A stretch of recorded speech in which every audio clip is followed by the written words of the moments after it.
கேட்டுக்கொண்டிருப்பது உங்க அதிரை எஃப்எம்மில் அதிரை எஃப்எம் மகளிர் மட்டும். வாழ்த்துக்கள் நேயர்களே, நீங்க கேட்டுட்டு இருக்கீங்க அதிரை எஃப்எம் 90.4. நமது சமூகம் நமது நலன் நிகழ்ச்சியில் உங்க கூட இணைஞ்சிருக்கேன் நான் உங்க ஆர்ஜே சுபா. நம்ம திருவண்ணாமலை மாவட்டத்தில் பாரம்பரிய மருத்துவம் பண்ணிட்டு இருக்கக்கூடிய புவனா தேவி அப்படிங்கிறவங்க தான் இன்னைக்கு நம்ம அதிரை எஃப்எம் மகளிர் மட்டும் நிகழ்ச்சியில் இணைஞ்சிருக்காங்க.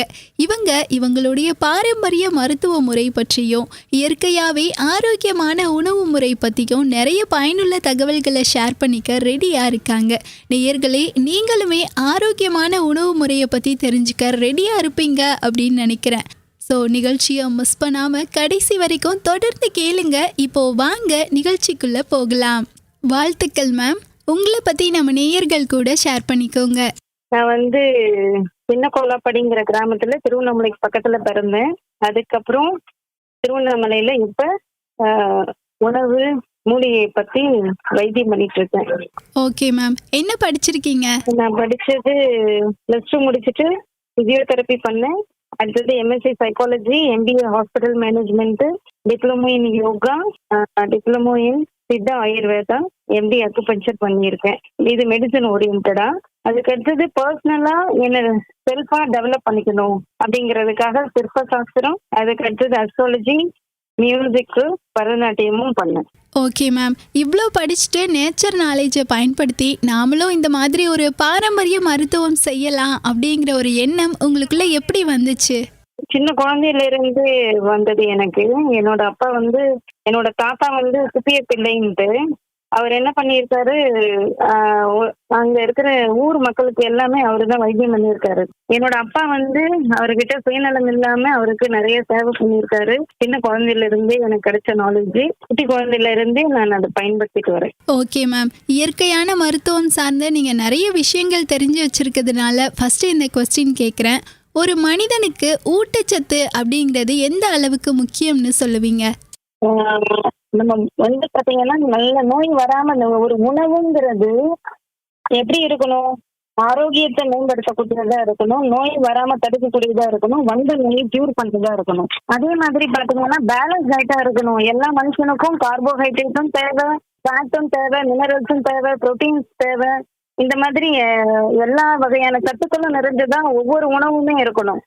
எல்லாரும் என்ன பண்றாங்க, ஏதாச்சும் விருப்பமுள்ள உணவு சாப்பிடும்போது அந்த உணவு பொருள்ல இருக்கிற சத்துக்கள் இல்லாம வெறும் மசாலா ஐட்டமோ இல்ல ஒரு ஸ்வீட் ஐட்டமோ இப்படியே போயிட்டு இருக்கே தவிர அது பேலன்ஸ் ஆயிட்டா அமையறது இல்லை.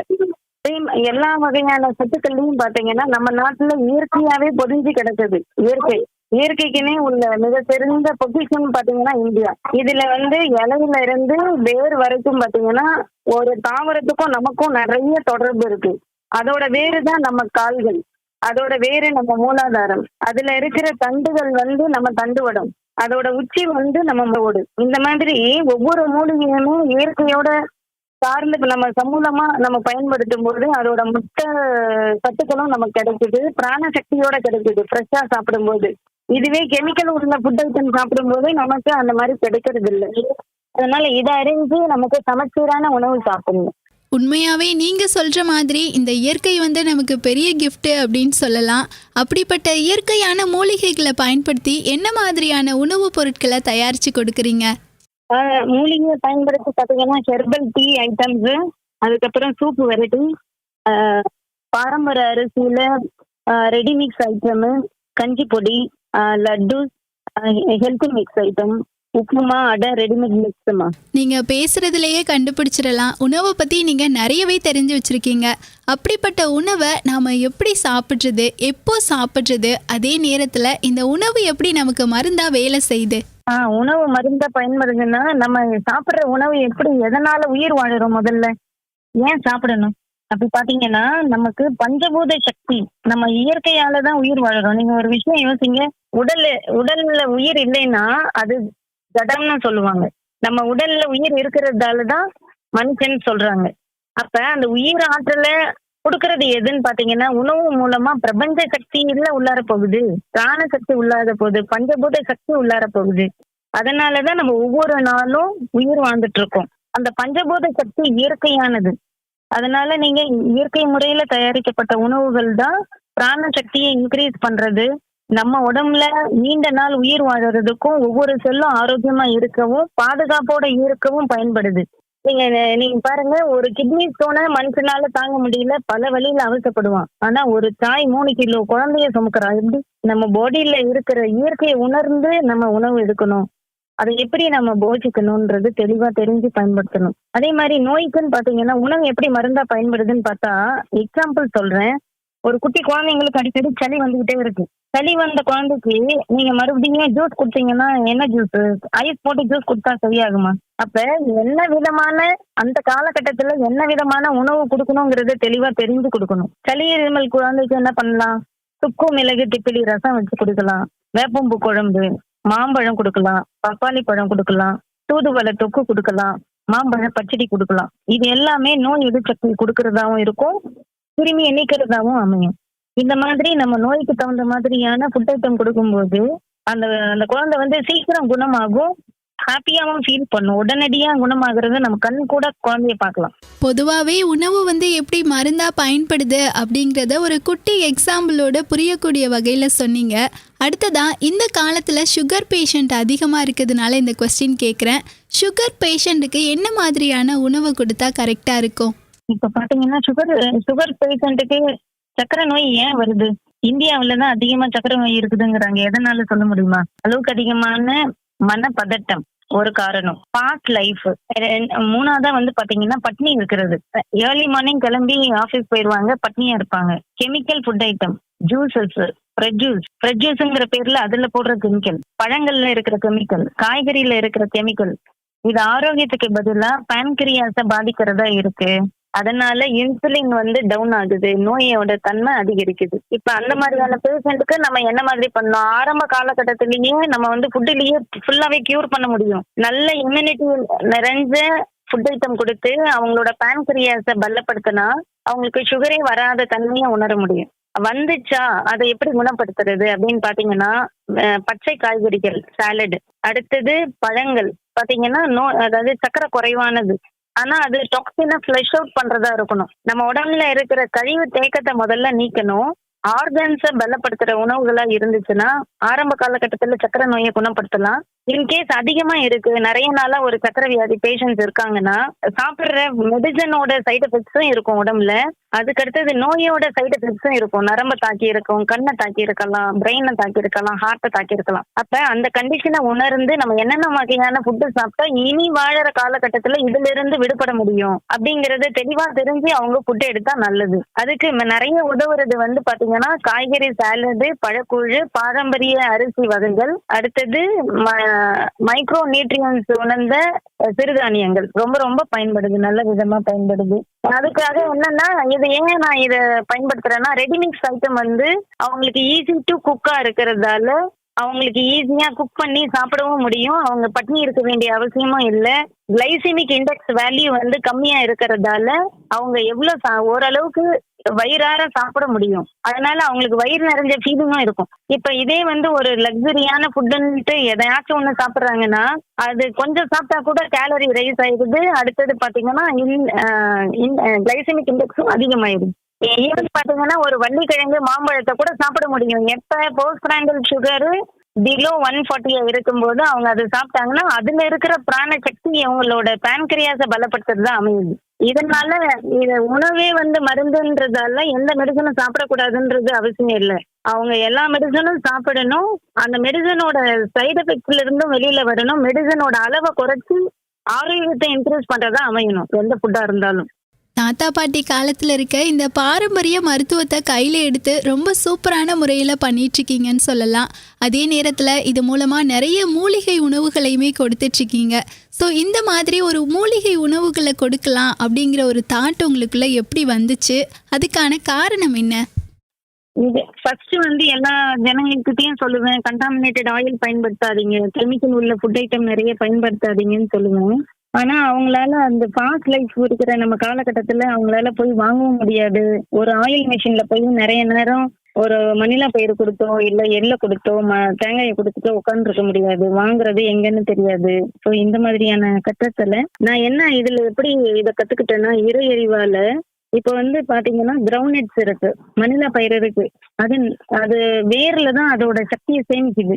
எள்ளு பாத்தீங்கன்னா அந்த பயிரோட தண்டோடத்துல சேமிக்குது. எல்லாத்தையும் சென்டர்ல தான் இருக்கும். எள்ளோட சென்டர்ல தான் எள்ளு பொதிஞ்சிருக்கு. அதே தேங்காய் பாத்தீங்கன்னா தேங்காய் மரத்துக்களோட உச்சியில தான் இருக்கு. அதே மாதிரி நினைச்சுக்கிட்டு இயற்கை என்ன பண்ணுது, நம்ம உடம்புலயும் போய் அது எனர்ஜியா தான் சேமிக்குதே தவிர அது எந்த விதத்துலயும் நமக்கு என்ன பண்ணல, கெடுதல் பண்ணவே இல்லை.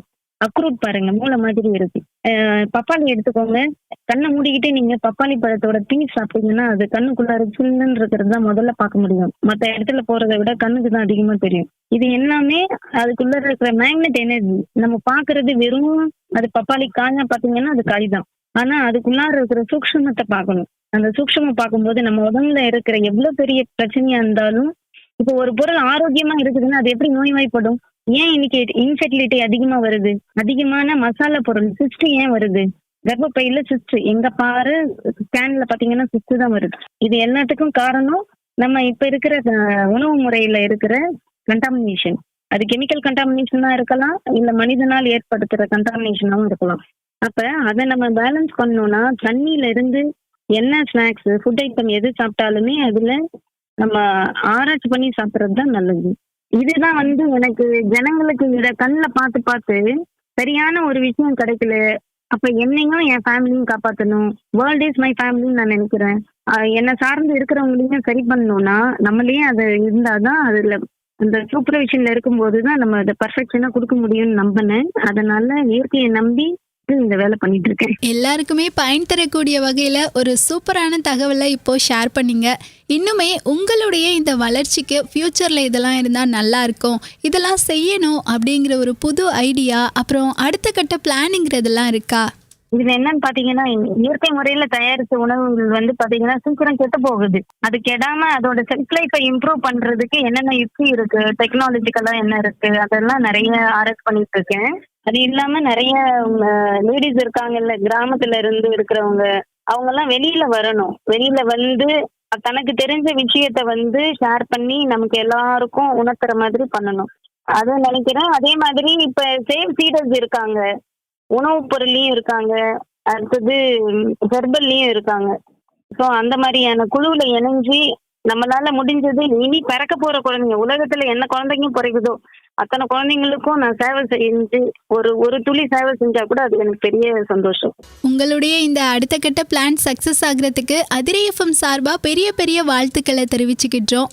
என்னதான் ஒரு பெண்ணா எந்த ஒரு செயலை செய்யும் போதும் சரி, நிறைய ஸ்ட்ரகிள்ஸ் இருக்கும். ஸோ உங்களுடைய இந்த ஜேர்னில நீங்க சந்திச்ச சவால்கள் இருக்கும் இல்லையா, அதை பத்தி ஷேர் பண்ணுங்க. சவால்கள்னு பாத்தீங்கன்னா எக்கச்சக்கம் இருக்குமா, கொஞ்சம் நிஜம் இல்ல. நான் குழந்தையா பிறந்ததுல இருந்து மத்தவங்களுக்காகவே வாழ்ந்ததால மத்தவங்க கஷ்டத்தை பார்த்து பார்த்து என்னோட கஷ்டமா நினைச்சுப்பேன். இப்ப யாருக்காச்சும் உடம்பு சரியில்லைன்னா அவங்க பக்கத்துல உட்காந்துன்னா போதும், அவங்க உடம்பு வலியெல்லாம் என்கிட்ட வந்துடும், அவங்க ஹாப்பி ஆயிடுவாங்க, நான் தான் நோயாளியா மாறிடுவேன். அது மாதிரி இப்ப சவாலா இருக்கிற விஷயம் பாத்தீங்கன்னா, குழந்தைங்களோட மனநிலையை மாத்த முடியல. என்ன பண்ணுதுங்க, அதுங்க நிறைய கலர்ஃபுல் ஃபுட் ஐட்டமா விரும்புது. எது அக்கேஷனலா சாப்பிடக்கூடிய ஐட்டமோ அதை தான் அன்றாட வாழ்க்கையா மாத்திக்குது. இதெல்லாம் போக்கணும். செல்போன்ல அடிக்ஷன்ல இருந்து எப்படி வெளில வரணும், இந்த மாதிரியான விஷயங்கள்லாம் சவாலா இருக்கு. அதனால அதுவும் முயற்சி பண்ணிட்டு தான் இருக்கேன். எங்க குடும்பத்திலயும் மற்ற குடும்பத்திலயும் இருக்கிறவங்க, என்னோட எல்லாரோட வெல்விஷர்ஸ் எல்லாரோட ஃபேமிலிலையும் குழந்தைங்களுக்கு என்ன சொல்வேன்னா, டிராயிங் புக்கு, அதுக்கப்புறம் கீரைங்க வளர்க்கறது, குட்டி குட்டி செடிங்கள்லாம் எப்படி இருக்கு, அதோட மேக்னெட் எனர்ஜினா என்ன, அதை எப்படி வளர்க்கணும், அதோட எப்படி பேசணும், இந்த மாதிரியான விஷயம் சொல்லி கொடுத்துட்டு இருக்கேன். உண்மையாவே இந்த காலத்துல எல்லாருமே சந்திக்கக்கூடிய ஒரு சவாலை இந்த தருணத்துல எடுத்து சொன்னீங்க, ரொம்ப நல்லா இருந்துச்சு. என்னதான் இந்த சவால் உங்களுக்கு பெரிய சவாலா இருந்தாலும், இன்னொரு பக்கம் உங்களை சந்தோஷப்படுத்துற வகையில ப்ரௌடான மொமெண்ட்லாம் இருந்திருக்கும் இல்லையா, அந்த மொமெண்ட்டை பத்தி ஷேர் பண்ணுங்க. யாராச்சும் உன்னோட பர்த்டே பார்த்துட்டு எப்பன்னு கேட்டாங்கன்னா நான் சொல்லுவேன், ஒவ்வொருத்தரும் தன்னோட மன வலியில இருந்தும் உடல் வலியில இருந்தும் தன்னோட பிரச்சனையில இருந்தும் வெளிவந்து ஹாப்பி ஆகுறாங்க பாருங்க. அதுக்கு நான் பயன்படுறேன் பாருங்க. அந்த ஒரு செகண்ட் தான் என்னோட உண்மையான பர்த்டேன்னு சொல்லுவேன். அப்ப நான் இருக்குதுலயே நான் தான் அதிகமான பர்த்டே கொண்டாடுறேன்னு சொல்லுவேன். உண்மையாவே ஸ்டார்டிங்ல நீங்க சொன்ன மாதிரி நாம எல்லாருமே கெமிக்கல் ஃபுட்டை நோக்கி தான் பயணிச்சிட்டு இருக்கோம் அப்படின்னு சொல்லலாம். ஸோ இந்த கால தலைமுறையினருக்கு இயற்கையான உணவை பத்தி நீங்க என்ன சொல்லணும்னு நினைக்கிறீங்க? யங்ஸ்டர்ஸுங்க ரொம்ப ஷார்ப்பா புரிஞ்சுக்க வேண்டியது, கடவுள் அவங்களுக்கு கொடுத்திருக்கிற இளமை எதுக்காகங்கிறத முதல்ல உணரணும். அவங்களோட பொறுப்பு உணர்றதுக்கு தான் இறைவன் கொடுத்திருக்காங்க. ஆனா அவங்க ஹார்மோன் ஓவர் ஆக்ஷன்லயே போயிட்டு இருக்காங்க. அதெல்லாம் பொதுவா பாத்தீங்கன்னா அவங்க நிறைய ஸ்ட்ரீட் ஃபுட்டால தான் பாதிக்கப்படுறாங்க. Junk food, street food. அப்ப என்ன பண்ணும், ஸ்ட்ரீட் ஃபுட்டை அவாய்ட் பண்ணணும். வீட்டுல சமைச்சதை சாப்பிடணும். அதே சமயத்துல என்ன பண்ற சாப்பிடறதா இருந்தாலும் அது நிறைய ரோடு கடையில சாப்பிடறதால அவங்க எந்த அளவுக்கு தூய்மையா அந்த ஆயில் பயன்படுத்தினா பரவாயில்ல. கண்டாமினேட்டட் ஆயில், ரீசைக்ளிங் ஆயில் எவ்வளவு வருது, அதை பயன்படுத்துறதால ஹார்ட் அட்டாக் வருது எளிமையிலேயே. இப்ப நம்ம உயிர் வாழணும்னா என்ன தேவை அப்படிங்கறத முதல்ல புரிஞ்சு செயல்படணும். சாப்பாட்டு உணவு முறையில கலர்ஃபுல் ஃபுட்டுக்கு அடிமையாகக்கூடாது, பேக்கட் ஐட்டமுக்கு அடிமையாகக்கூடாது. நம்ம உடம்புல என்ன பற்றாக்குறையோ அதை சரி பண்ணணும். மேக்சிமம் பற்றாக்குறையே தெரியறது இல்லை அந்த வயசுல. அப்ப என்ன பண்றாங்கன்னா ஓவர் ஈட்டிங் கெமிக்கல் ஃபுட்டு அதை அவாய்ட் பண்ணி எல்லா சத்துக்களுக்குமே கான்சன்ட்ரேட் பண்ணாங்கன்னா அது அவங்களுக்கு ஃபியூச்சர்ல நோய் வராம தடுக்கவும் வந்த நோயை குணமாக்கவும் பயன்படும். அதே ஃபாஸ்டா போடுறது, இப்ப ஆக்சிடென்ட் ஆகுற அளவுக்கு பாத்தீங்கன்னா நீங்க ரோட்ல பாத்தீங்கன்னா டூ வீலர்ல எவ்வளவு ஃபாஸ்டா போறாங்க, எவ்வளவு ரேஷ் டிரைவிங் எல்லாம் பாக்குறோம். அதெல்லாம் அவாய்ட் பண்ணணும். நம்ம பேரண்ட்ஸ் நம்மள பெற்றிருக்காங்க, அவங்களுக்கு நன்றி உணர்வோட நம்ம வாழ கத்துக்கணும். நம்ம நல்லா இருந்தா தானே அவங்க ஹாப்பியா இருக்க முடியும். எண்ணங்களையும் நல்லா வச்சுக்கணும். அதே மாதிரி உடல் ரீதியாவும் நல்லா வச்சுக்கணும். அவங்களோட எண்ணங்களையும் பண்படுத்தணும். நிறைய செல்போன் பாக்குறது, அது இல்லாம அன்வான்டா எல்லாரையும் கஷ்டப்படுத்தவும் கூடாது. கேலி பண்றது இதெல்லாம் நல்லது இல்ல. அவங்களோட மனநிலையை கண்ட்ரோல் பண்ணணும். யோகா பண்ணலாம், எக்ஸசைஸ் பண்ணலாம். எப்படி தன்னோட செல்ஃப் டெவலப்மெண்ட் இந்த பீரியட் தான் மோர் இம்பார்ட்டன்ட் பீரியட். எந்த ஒரு லைஃப்லயும் காலகட்டத்துல அவங்களோட சக்சஸ் நிர்ணயிக்கக்கூடிய பீரியட் இது. உணர்ச்சி வழியா செயல்படுற ஒரு மனநிலைய அறிவுபூர்வமா அவங்க மாத்தினாங்கன்னா ஒவ்வொருத்தரும் அச்சீவரா மாற முடியும். Super ma'am. இந்த கால தலைமுறையினருக்கு பயன்படுற மாதிரி ஒரு சூப்பரான தகவலை இந்த தருணத்துல ஷேர் பண்ணீங்க. நீங்க ஒரு பக்கம் பாரம்பரிய மருத்துவத்துல பயணிச்சுட்டு இருந்தாலும் இன்னொரு பக்கம் ஒரு பெண்ணா இருக்கிறதுனால இந்த கொஸ்டின் கேட்குறேன். ஒரு பெண்ணா மற்ற பெண்களுடைய வளர்ச்சிக்கு இந்த தருணத்துல என்ன சொல்ல போறீங்க? எந்த ஒரு பெண்ணுமே ஒரு பெண் பாத்தீங்கன்னா குழந்தையா இருக்கா, சகோதரியா இருக்கா, மனைவியா இருக்கா, பாட்டியா இருக்கா, இந்த மாதிரி கொள்ளு பாட்டியா இருக்கா, இந்த மாதிரி தன்னோட பதவி இயற்கை உயர்த்திட்டு இருக்கு. ஆனா ஒவ்வொரு காலகட்டத்திலயும் நம்ம அதுக்கான கடமையை செய்யறோமான்னு யோசிக்கணும். பெண்ணு தான் அந்த வீட்டோட குலதெய்வம்னு எல்லாரும் சொல்றாங்க. அப்ப என்ன காரணத்தால சொல்லியிருப்பாங்க? அப்ப அந்த தெய்வத்தை வணங்கி தெய்வ தன்மையோட அந்த எண்ணங்களை மனசுல நிறுத்தி எந்த ஒரு செயலையும் செய்யணும், சொல்லணும், ஜட்ஜ்மெண்டா சொல்லணும். சுயநலமா பேசக்கூடாது. தனக்கு நடந்த அனுபவத்தை மத்தவங்க கிட்டையும் திணிக்க கூடாது. எல்லா குடும்பத்திலயும் இருக்கிற விஷயத்த நான் சொல்றேன். அதை கரெக்ட் பண்ணணும்னா மற்றவங்களுக்கு ஃபுட்டு கொடுக்கும்போது உடல் ஆரோக்கியத்துக்கும் மன ஆரோக்கியத்துக்கும் தகுந்த மாதிரியான ஃபுட்டு கொடுக்கணும். அப்ப சமைக்கிற உணர்வு என்ன மனநிலையோட சமைக்கணும்? இயற்கைக்கு நன்றி சொல்லி இது யாருக்கு சமைச்சு கொடுக்குறோமோ யாரா இருந்தாலும் அவங்களோட உடலாலையும் மனதாலையும் ஆரோக்கியமா இருக்கணும், தீர்க்க ஆயுள் ஆரோக்கியத்தோட வாழணுங்கிற மனநிலையோட அவங்க சமைச்சாங்கன்னா அந்த சமையலே பாத்தீங்கன்னா சிறந்த மருந்தா பயன்படும். அதனால சமைக்கிற உணவுல தீய வைக்க கூடாது, ஓவர் குக்கும் பண்ணக்கூடாது. எந்த ஃபுட்டு நம்ம எதுக்காக கொடுக்கணுங்கிற நாலேஜோட கொடுத்தா ரொம்ப அந்த குடும்பத்துல அந்த பெண்கள் கையில தான் குடும்பத்தோட மொத்த ஆரோக்கியமும் இருக்கு, முன்னேற்றமும் இருக்கு, எல்லா விதமான நன்மையும் அதுலதான் இருக்கு. அதை அறிஞ்சு அவங்க சமைச்சு கொடுத்தாங்கன்னா நல்லது. அவங்க அதை பயன்படுத்தணும். இதுவரைக்குமே உங்களுடைய இந்த பாரம்பரிய மருத்துவத்தோட ஜேர்னி பத்தியும் மக்களுக்கு இயற்கையான உணவு பத்தியும் நிறைய பயனுள்ள தகவல்களை ஷேர் பண்ணீங்க. இப்போ லாஸ்டா நம்ம அதிரை எஃப்எம்க்கும் அதிரை எஃப்எம் நேயர்களுக்கும் என்ன சொல்ல போறீங்க? இந்த உலகத்துல நம்ம எல்லாரும் விரும்புவது எதுன்னு பாத்தீங்கன்னா நல்ல ஆரோக்கியமான மனநிலை, சந்தோஷம் தான் எல்லாரும் நினைப்பாங்க. சமாதானமா வாழணும்னு நினைப்பாங்க, தீர்க்க ஆயுளோட வாழணும்னு நினைப்பாங்க, நல்ல ஆரோக்கியத்தோட வாழணும், புற்றுநோயோட வாழணும்னு நினைக்கிறாங்க. ஆனா அதுக்கு என்ன பாதைங்கிறது தெரியாம வாழ்ந்துட்டு இருக்கோம். அந்த பாதைய நம்ம இயற்கை கிட்ட தான் கேட்க முடியும், இயற்கையில தான் இருக்கு.